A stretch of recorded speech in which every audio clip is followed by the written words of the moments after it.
Hello everyone तेले OSSC रो LTR exam पर एबे पुणी नुआ वैकेंसी आसी जाइए जो माने ओएसएससी वेबसाइट रेगुलर चेक करुथिबे से माने निश्चित भाव में देखिथिबे ओएसएससी रो न्यू वैकेंसी कौन रही तेले देखंतु गोटे पर गोटे एग्जाम सब बेले आसुची आमे जदि केतेक कॉमन जिनस प्रिपेयर कर रखिबा सब बेले ताले हमको को भी एग्जाम आसिले सेथिपाई व्यस्त बा टेंशन लागबनी कहीं देखो जो भी ओएसएससी एग्जाम आसू से 3-4 पेपर कॉमन रहिबो जोटा होची अरिथमेटिक रीजनिंग तापर आमर करेंट अफेयर्स कंप्यूटर ये 4टा कॉमन रहिबो तापर देखंतु जनरल नॉलेज पर जीके केतरा पेपर केतरा एग्जाम रे आसुची और केतरा एग्जाम रे आसुनी तो देखंतु एई एग्जाम रे किंतु रही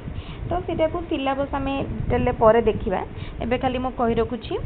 तो ये जो वैकेंसी आसी तार पोस्ट कौन ये हूँ कंबाइंड रिक्रुटमेंट एग्जाम कौन कौन पोस्ट रही देखु junior stenographer junior grade typist cum scribe assistant ये सब पोस्ट पाई आमर रिक्रुटमेंट रही टोटाल 74टा वैकेंसी बाहरी तो देखो अप्लाई करिवार डेट अच्छी 4 एप्रिल रु आपण अप्लाई करें माने आमर काली ठारू तार डेट आसीगला माने काली ठू अप्लाई एंड मे 3 तारीख पर्यंत लास्ट अच्छी मे 3 तारीख रे अप्लाई आमर क्लोज हम केवल माने रजिस्ट्रेशन क्लोज हम आपन जो ऑनलाइन फॉर्म को जदि रजिस्टर करनी थिबे ताले ताको अप्लाई करि परिबे आ देखंतु ऑनलाइन फॉर्म को आपण 6 तारीख पर्यंत मे 6 पर्यंत एडिट करि पारि माने मे 6 पर्यंत सबमिट करि पारिबे तापर देखंतु 3 सबमिट कला परे 8 तारीख भितर आपण फॉर्म को एडिट करि पारिबे 8 तारीख पर आउ फॉर्म एडिट हे पारिबनी तो ओएसएससी साइट को जाई आपण एबे ही एग्जाम को अप्लाई करनियंतु काहे कि ना यही भाव में आमे कोटी भी एग्जाम जदि मिस कर नौचंती ताले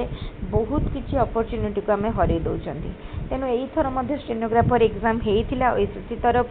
देखिथे क्वेश्चन भल थिला तेणु जो मानकर गोटे गवर्नमेंट जॉब पाई लक्ष्य अच्छी से ग्रुप बी हो कि ग्रुप सी हो जो भी पोस्ट हो तेणु आमको जब गोटे जॉब करने को अच्छी ताले निजको प्रिपेयर करूँ आ जो भी एग्जाम बाहर निश्चित भाव में दिंतु से कॉम्पिटिटिव स्पिरिट नहीं पढ़ले निश्चित भाव में आप कम माने दिन भितर एग्जाम क्रैक करें ताले ठीक अच्छे तो यहाँ थिला हमर जस्ट आम नोटिफिकेशन को सर्कुलेट कले समस्त पाखे पहुँचवा दरकार जो माने जॉब आखिरे लक्ष्य रखते केमती जॉब हम तो से निश्चित भाव में जानतु जे यही सब वैकेंसी बाहर तो एबे वैकेंसी जो बाहरी तार एग्जाम केबे हम देखो जून बेल को एग्जाम हेब कहीं मे 1 रे सरी जाऊँगी अप्लाई गोटे मास पाखापाखि टाइम 15-20 दिन रहिले से मे 3rd वीक कि 4th वीक रू आरंभ करी जून 2nd 3rd वीक भितर एग्जाम हम तेणु एबे ठारू प्रिपेयर करंतु जेमती आपण निश्चित भाव में एग्जाम को क्रैक करें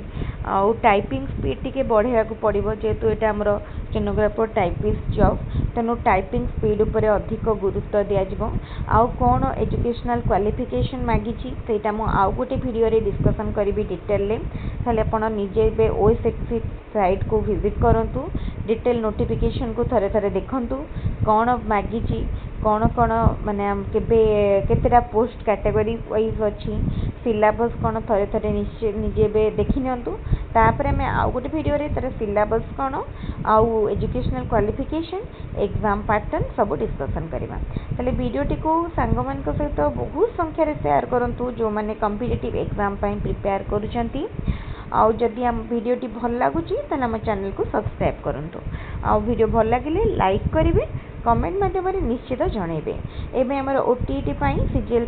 क्लास होची आगो को ये सब एग्जाम क्लास हम से जो मैंने चाहूँगी आम यूट्यूब चैनल थ्रू रे फ्री रे माने एग्जाम प्रिपेयर करने खाली सब्सक्राइब करनियंतु आउ प्रिपेयर करंतु वीडियो को ये रखा पुणी आउ गोटे वीडियो नुआ देखा थैंक यू।